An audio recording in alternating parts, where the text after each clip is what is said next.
sudah ditunjuk atau mungkin ketua yang sudah ditunjuk untuk menyampaikan apa yang menjadi isi hati dari adik-adik atau ada yang jadi untuk apa yang mau disampaikan, saya silakan ketua atau siapa yang sudah ditunjuk. Terima kasih.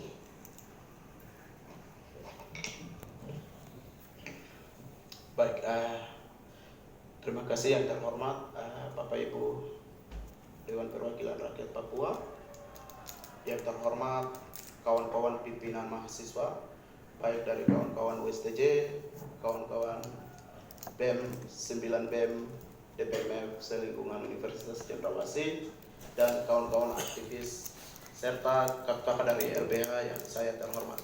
Selamat pagi. Baik, sebagai umat yang beriman, patut puji dan syukur kehadirat Tuhan Yang Maha Kuasa karena atas kasih dan berkat-Nya sehingga kita boleh dapat berkumpul di pagi menjelang siang hari ini dengan keadaan yang sehat dan walafiat. Kami datang ke sini sebenarnya tidak lanjut daripada apa yang sudah kami lakukan, demo 1 jam di Auditorium Munchen. Mungkin Bapak Ibu sudah lihat juga di media massa maupun media cetak sudah keluar. Tapi sebelumnya kami harus tanya dulu, karena sebelum ini kami sudah pernah datang dan berjumpa dengan Bapak Ibu juga. Aspirasi yang pernah kami sampaikan, yang kami serahkan itu prosesnya sampai di mana begitu. Setelah penjelasan itu, kemudian kami akan serahkan, kami punya pernyataan sikap yang hari ini kami bawa juga begitu. Karena yang hari ini kami bawa ini tidak jauh beda dengan aspirasi sebelumnya yang kami sudah sampaikan kepada Bapak Ibu Dewan yang terhormat begitu. Untuk itu sebelum kita bacakan ini, saya pikir mungkin Bapak Ibu bisa kasih penjelasan dari aspirasi yang pernah kami sampaikan itu, proses atau kerja-kerja daripada Dewan itu sampai di mana? Apakah tidak diproses simpan saja di meja, ataukah sudah ada proses itu? Itu yang mungkin perlu penjelasan dari Bapak Ibu. Kemudian kami akan bacakan kami punya pernyataan sikap. Tapi sebelumnya kalau pimpinan yang lain mau tambahkan, silakan. Terima kasih, mungkin dari saya seperti itu.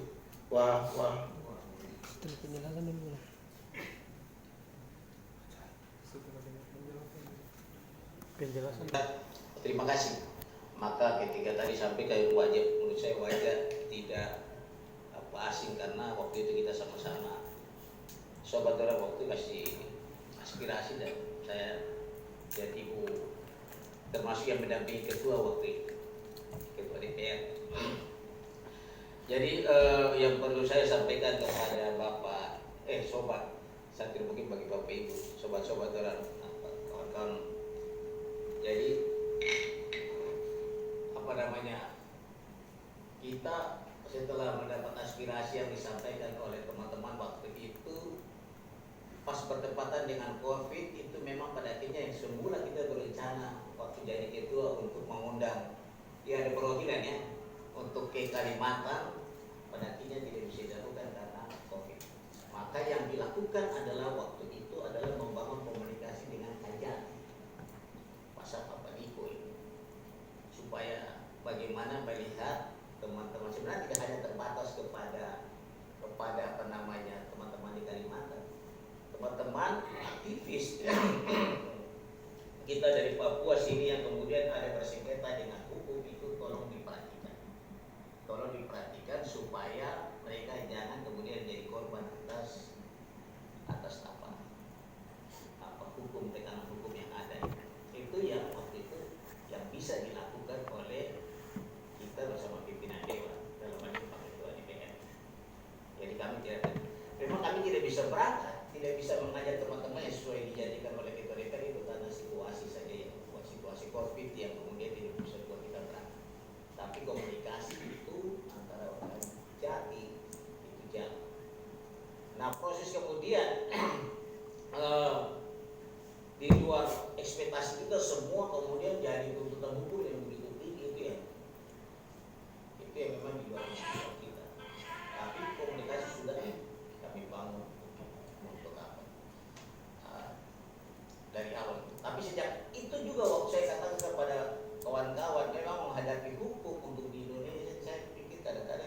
Kadang-kadang memang tidak. Kita selalu di posisi yang lemah. Karena kalau dulu istilahnya saya, itu hukum itu pakai membungkam kita masalah. Karena tidak bisa pakai cara-cara yang lebih, kalau pakai cara kekerasan lebih berbahaya, terpaksa itu cara hukum. Dari dulu kita baca orang teman-temannya tidak baca mata, tapi ya pasal itu pasal mata. Mufakat jahat.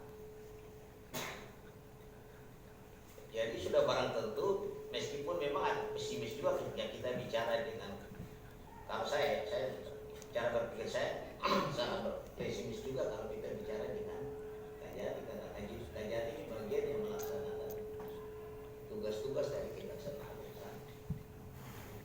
Tapi itu yang bisa kita lakukan. Yang kita harap pada panggilan moral bahwa ketika Kajati itu anak Papua, mungkin Pak moral itu yang bisa menyentuh pribadinya untuk kemudian melakukan sesuatu buat teman-teman Papua. Ketua, terima kasih. Ya, kami dari Komisi 1 sempat kirim juga surat ke pusat dalam hal ini untuk meminta supaya dalam rangka COVID ini kalau bisa jangan hanya yang lain saja yang dibebaskan, tapi selain mereka yang di Kalimantan, kami minta juga yang ada di seluruh Papua dibebaskan. Dan puji Tuhannya ada beberapa adik-adik yang sudah dibebaskan. Itu salah satu usaha yang kami bisa buat. Seperti yang Pak Ketua bilang tadi bahwa kami di sini juga merasakan hal yang sama seperti yang adik-adik rasakan di luar. Bagaimana caranya untuk menyampaikan kami punya pendapat, sekalipun kami juga sudah pakai Garuda juga, kami tetap sama karena kami tetap ada di negara yang sama. Seperti itu. Tapi apa yang kami bisa buat, kami bisa buat, dan puji Tuhannya seperti yang tadi kakak bilang. Seperti itu. Terima kasih.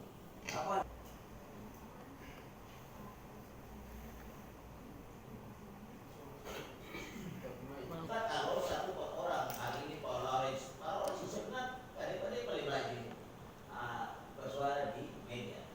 Begitu juga Pak Wijanti. Saya bilang kalau kita satu persatu kita bicara dalam kapasitas lembaga. Dulu waktu saya di LBH, saya bilang satu persatu di LBH itu harus kita bicara konteks lembaga. Teman-teman mahasiswa ini punya kekuatannya apa? Selain BEM, dia ini people power, rakyatnya sendiri kuat. Begitu bergerak. Jadi kita pakai kekuatannya. Jadi kompleksitas yang kita melakukan kedua ini sebenarnya tidak berkaitan dengan. Tapi benar yang ada tadi kritik dari kekuatan itu betul.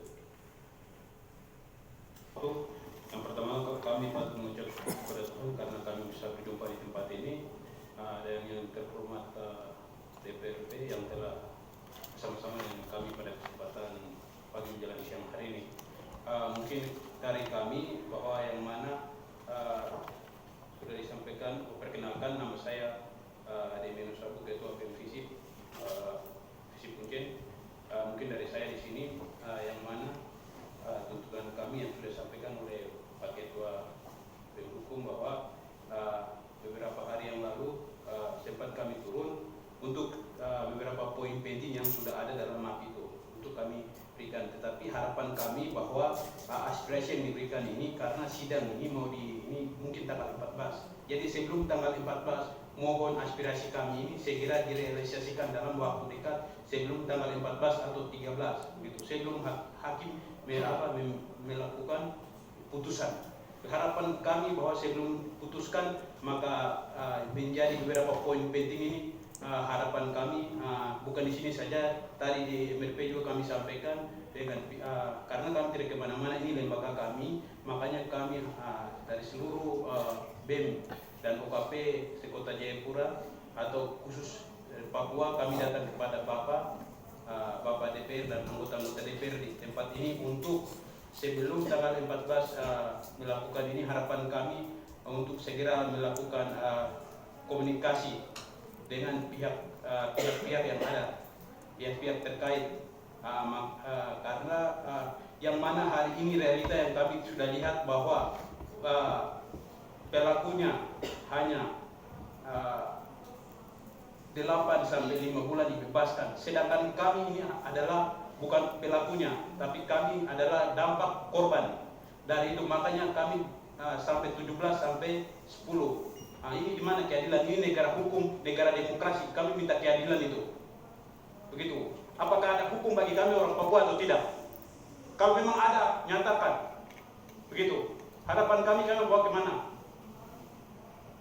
Kami sama-sama, kalau kami ada di negara ini, kami bagian dari negara ini, apa yang pemerintah berikan hukum itu kepada seperti teman-teman di Jawa dan lain sebagainya, kami di Papua juga harapan kami, mahasiswa, masyarakat Papua, harapan kami bahwa segera sebelum tanggal 14, harapan kami 7 tapol itu dibebaskan dan seluruh mahasiswa yang tahanan rasisme yang ada dari Sabang sampai Merauke yang masih ada di tahanan, dan 7 tapol, harapan kami bahwa tanpa syarat itu segera dibebaskan. Itu harapan kami.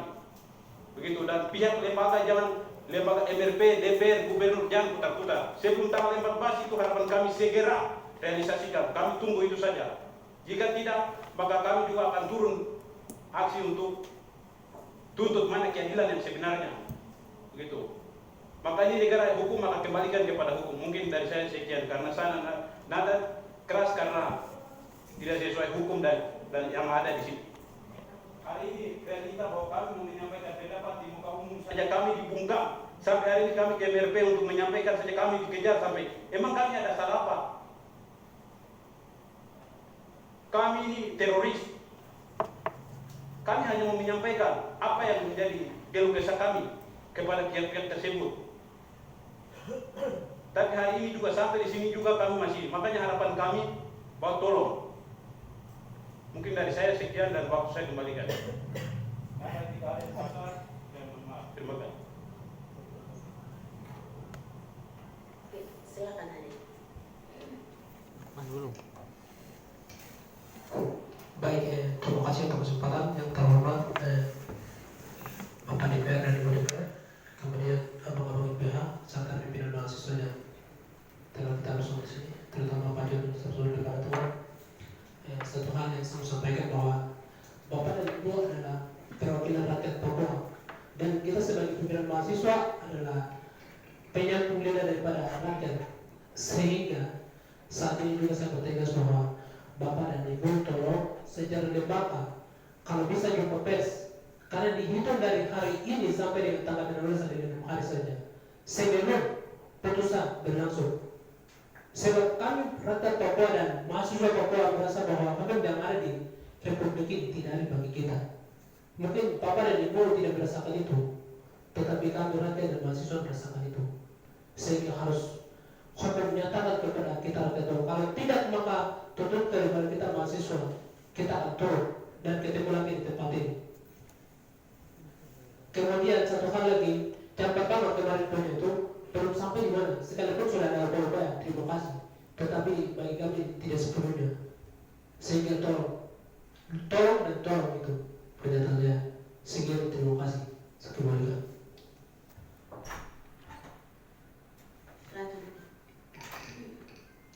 Ya, terima kasih atas kesempatan saya bicara perwakilan aktivis.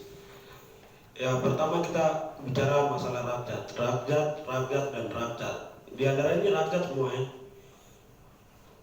Dari tanah Papua itu tidak ada yang lebih, tidak ada yang kurang. Pertama sekali kita bicara soal hukum, maka yang hari ini lakukan di NGRI bahwa draft dari Belanda ke Indonesia ke Papua. Hari ini secara sistematis dijamin dengan pencahayaan di Papua. Itu masalah hukum yang hari ini 7 tapol yang ditahan di Kalimantan. Ini tidak ada bagi penanganan rasisme. Itu pertama. Poin kedua adalah setiap aspirasi yang diaspirasikan oleh mahasiswa. Pertama kemarin yang sudah aspirasikan itu kinerja dari lembaganya sampai di mana. Ini perlu diketahui. Sebelum melakukan sidang 7 tahun penahanan itu harus aspirasi mahasiswa itu harus ada di sana. Jangan sampai setelah melakukan tanpa hukum yang jelas hari nanti penahanan ditahan dengan 17, 15 sampai 10 tahun akan dipenjarakan. Karena hari ini kita bicara kemanusiaan, rakyat dan rakyat. Itu perlu lembaga harus ambil sikap bagaimana untuk memberikan keadilan bagi mereka. Dan hari ini kita bicara kemanusiaan, bukan hanya mahasiswa, bukan hanya rakyat, tapi bapak-bapak yang hari ini duduk di sini merasakan hal yang sama. Bagaimana memberikan kebebasan itu bagi mereka. Dan satu hal yang saya ingin sampaikan hari ini, Ketua Presma Ucen dan Presma USTJ, di negara ini kan keliru. Bagaimana tanpa alma mater disidangkan? Hal ini keliru. Ada hukum dan jam. Ini mahasiswa. Hanya dua saja di dunia ini, Tuhan dan mahasiswa. Dan Presma ini dihadirkan dalam sidang. Kenapa harus pakai alma mater berikan hukuman 10 tahun? Ini kan keliru bagi negara ini. Sehingga kami harap lembaga kerjasama antara gubernur, MRP, DPRP yang ada ini kerjasama untuk segera menjurati dan bebaskan tanpa syarat kepada presiden. Kalau tidak, maka akan nanti lakukan namanya demonstrasi jilid 3. Itu no kompromi. Terima kasih. Sedikit dari teman-teman yang sudah sampaikan, nama saya Abdul Purwamadi. Apa yang pertama, kami berusaha ini karena perintah undang-undang di Undang-Undang Nomor 40 Tahun 2008 tentang penghapusan diskriminasi ras, etnis dan sebagainya itu, kemudian di bab 4 itu sudah jelas menegaskan tentang bagaimana hukum melindungi korban rasisme. Kemudian turunnya lagi ke bawah di pasal 6 situ yang melanggar Undang-Undang Nomor 40 Tahun 2008 tentang penghapusan diskriminasi ras dan etnis. Yang melanggar itu artinya yang menguapkan rasisme, hukumannya itu kalau bayar uang 500 juta, kalau penjara itu hukumannya 5 tahun, bisa dibaca. Itu.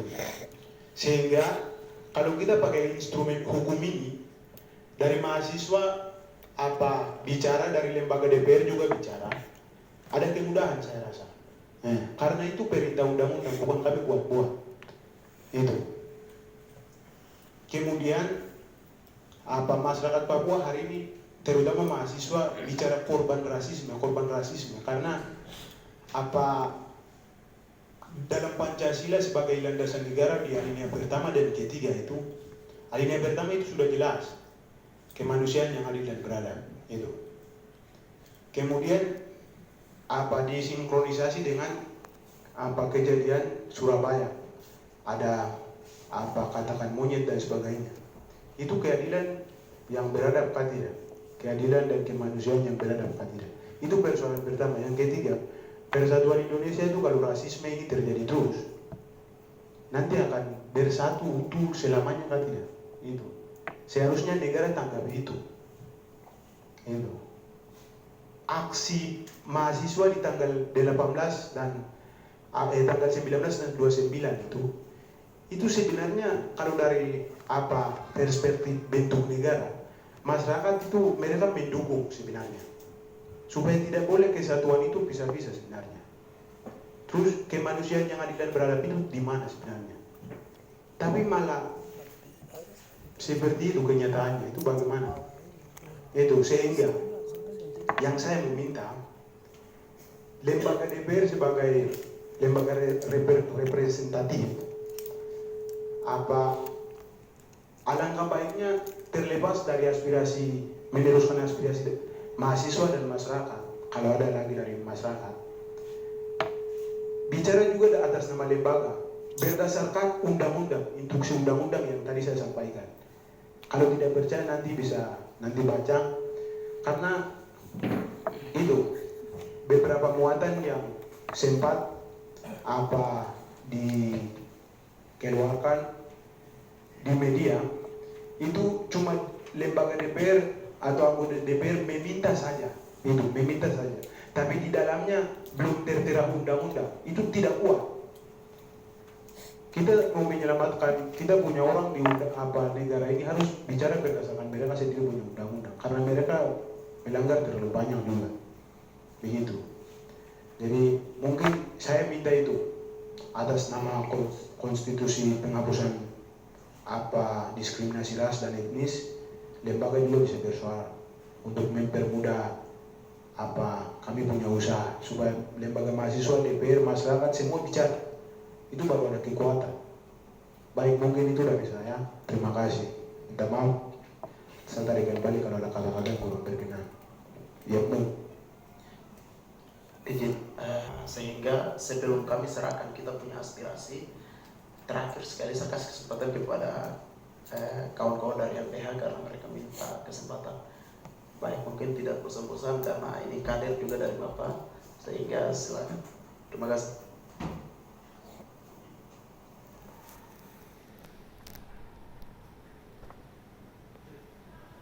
Terima kasih atas kesempatan. Mungkin semua sudah jelas. Mungkin satu tambahan saja. Contohnya kayak semenjak kasus rasis mulai menyebar ke Papua sini, orang-orang mulai aksi. Kita lihat Pak Tito langsung keluarkan pernyataan bahwa UMP bertanggung jawab. Artinya dia giring isu rasis ini ke politik. Nah, kalau kita lihat dari sisi ini, saya pikir DPR bisa bicara soal ini, bahwa tidak boleh sangkut paut politik dengan rasis seperti begitu. Karena ini dia penggiringan. Terus kita lihat dari mungkin kakak lebih paham soal ini. Sini maksudnya kita lihat juga pasal-pasal yang digunakan untuk mereka ini sudah memperjelas status mereka bahwa mereka ditahan politik. Padahal kasus ini kasus rasis.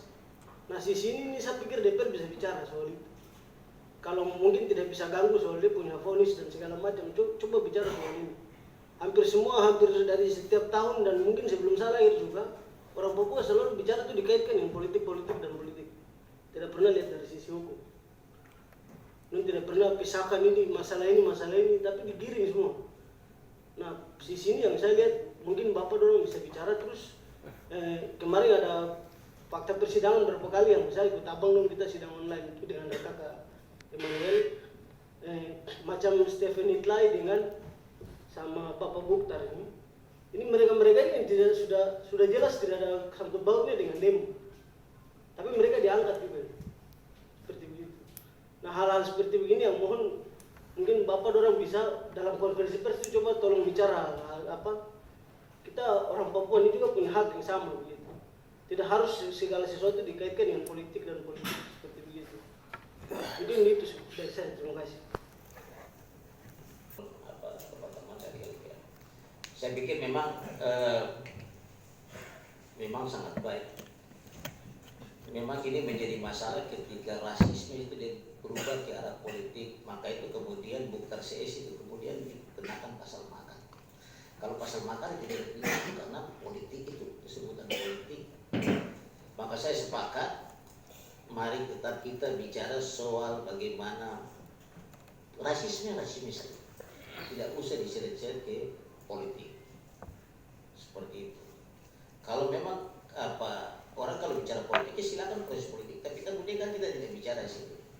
Tindakan yang kemarin terjadi itu kan respon kasus Surabaya, kan begitu. Semua waktu itu berteriak rasis dan harus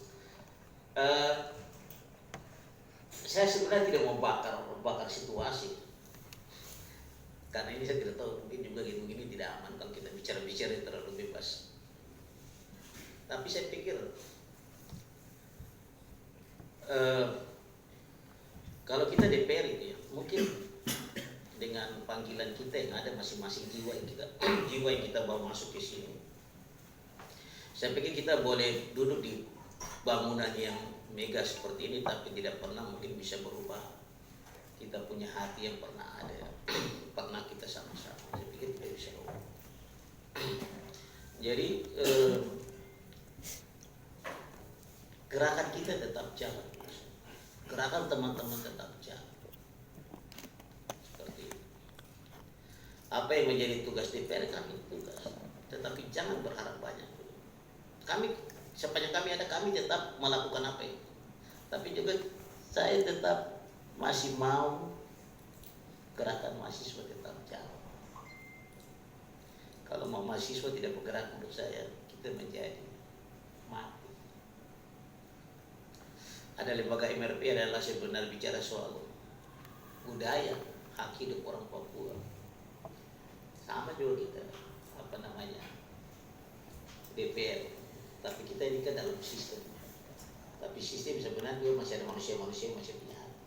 Jadi sobat orang jangan pernah runtuh, berubah, bergerak, terus bergerak. Saya memang ada berencana untuk datang di LBH. Sebentar waktu itu saya ada punya rencana untuk ketika nanti waktu itu sama dulu. Ketika kita membentuk itu pansus kemanusiaan yang kemudian diketuai adalah Ibu Priana yang pansus kemanusiaan. Itu memang kita boleh dibilang dibuat mau bilang pusing kah, bingung kah. Itu kita juga melihat soal orang ditembak, dibunuh, dihilang kiri kanan. Sebenarnya gerakan-gerakan kita sebenarnya kerja-kerja ini kerja-kerja juga seperti itu. Jadi ketika sampai di soal, ketika kita membahas bagaimana soal ini kasus 7 tahanan teman-teman ini, itu juga menjadi bahasan. Bagaimana kisah pembunuhan di Digul, kekuasaan perusahaan besar kemudian membunuh orang. Tapi karena kita punya pansus ini, dia hanya lebih terbatas di urusan kisah kekerasan senjata gara-gara Intan Jaya. Maka itu kemudian dalam rapat kita memutuskan untuk 7 teman-teman terdakwa Kalimantan maupun korban rasisme itu menjadi urusan Komisi 1, termasuk juga Bapetiku dan lain-lain. Hari apa memang kita tidak bisa bertemu, tapi kemudian kita pakai itu virtual Zoom, ya. Akhirnya kita membahas. Kami berpikir demikian untuk diskusi kami pada kesempatan ini. Terakhir sekali kami akan mungkin membacakan, ini tidak banyak, butuh waktu 2 menit saja. Kami akan bacakan, kemudian kami akan serahkan. Dan saya menggarisbawahi saja di sini, aspirasi ini kedua kalinya kami serahkan. Kami datang ke sini dengan baik-baik begitu Bapak. Kalau kami bilang aksi, itu kami tahu bahwa potensi konfliknya besar. Sehingga kami datang baik-baik ini, kami berharap aspirasi kami ini juga diteruskan atau dilanjutkan kepada pihak-pihak berwenang dengan sebaik-baiknya juga begitu. Baik, mungkin kawan-kawan dari PMUSTJ bisa membacakan aspirasi. Mungkin bacanya berdiri atau duduk sesuai. Terima kasih.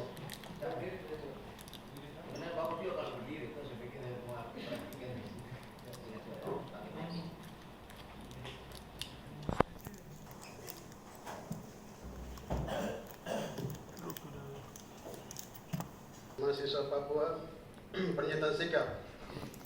Setelah jaksa penuntut umum melakukan tuntutan terhadap para terdakwa 7 tahanan politik korban rasisme pada tanggal 3 dan 2 Juni 2020 di Kalimantan Timur, kami melihat tuntutan JPU sangat tidak sesuai dengan fakta persidangan berlangsung, di mana terdakwa Mukhtar Kapunen dituntut 17 tahun penjara, Agus Kusai 15 tahun penjara, Stephen Klein 15 tahun penjara, Ferry Gombo, Presiden Mahasiswa USTJ Uncen 10 tahun penjara, Alexander Gubai, Presiden Mahasiswa USTJ 10 tahun penjara, Hengki Lapok 5 tahun penjara, dan Irwanus Ukmadin 5 tahun penjara.